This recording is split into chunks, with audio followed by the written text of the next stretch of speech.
Hello friends, आप सभी का मेरे यूट्यूब चैनल पर स्वागत है। आज मैं आपको बताऊंगी कि पितृपक्ष में कौवे को खाना क्यों खिलाया जाता है या श्राद्ध में कौवे का क्या महत्व है। पितृपक्ष भाद्रपद मास के शुक्ल पक्ष की पूर्णिमा से शुरू होता है और आश्विन मास की अमावस्या तक चलता है।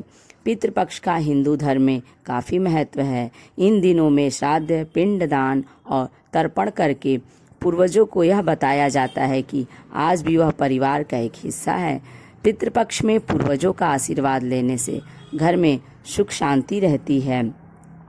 पितृपक्ष में पितरों का श्राद्ध और तर्पण किया जाता है। इस दौरान पितरों की तिथि के ही अनुसार उनका तर्पण किया जाता है और उनका मनपसंद खाना भी बनाया जाता है।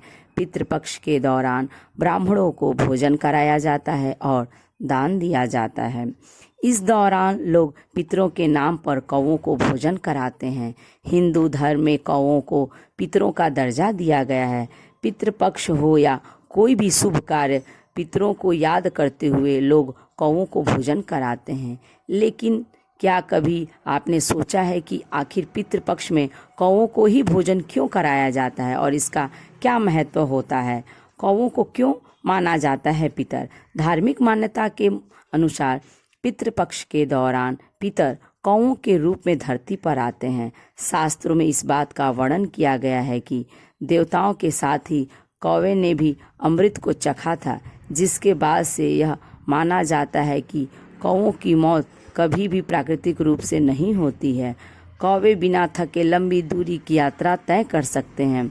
ऐसे में किसी भी तरह की आत्मा कौवों के शरीर में वास कर सकती है और एक स्थान से दूसरे स्थान पर जा सकती है। इन्हीं कारणों के चलते पितृपक्ष में कौवों को भोजन कराया जाता है। वहीं धार्मिक जो मान्यता है उसके अनुसार जब किसी व्यक्ति की मौत होती है तो उसका जन्म कौवा योनि में होता है। इस कारण कौवों के जरिए पितरों को भोजन कराया जाता है। पितृपक्ष में कौवों के अलावा इन्हें भी कराया जाता है भोजन। पितृपक्ष के दौरान कौवों के अलावा गाय, कुत्ते और पक्षियों को भी भोजन कराया जाता है। माना जाता है कि अगर इनकी ओर से भोजन को स्वीकार नहीं किया गया तो इसे पितरों की नाराजगी का संकेत माना जाता है। पितृपक्ष में कौवों को भोजन कराए जाने की जो कथा है वो है ऐसे। पौराणिक कथा के अनुसार इंद्रदेव के बेटे जयंत ने कौवे का रूप धारण किया था। उस कौवे ने एक दिन सीता माता के पैर में चोंच मार दी। इस पूरी घटना को राम जी देख रहे थे। उन्होंने एक तिनका चलाया तो वह कौवे की एक आंख में जाकर लग गया। इससे कौवे की एक आंख खराब हो गई। उस कौवे ने श्री राम जी से अपनी गलती की माफ़ी मांगी और कौवे की माफ़ी से भगवान राम प्रसन्न हुए और उन्हें आशीर्वाद दिए कि पितृपक्ष में कौवे को दिया गया भोजन पितृलोक में निवास करने वाले पितर देवों को प्राप्त होगा। ये आपको जानकारी कैसी लगी? कमेंट्स करके ज़रूर बताएं।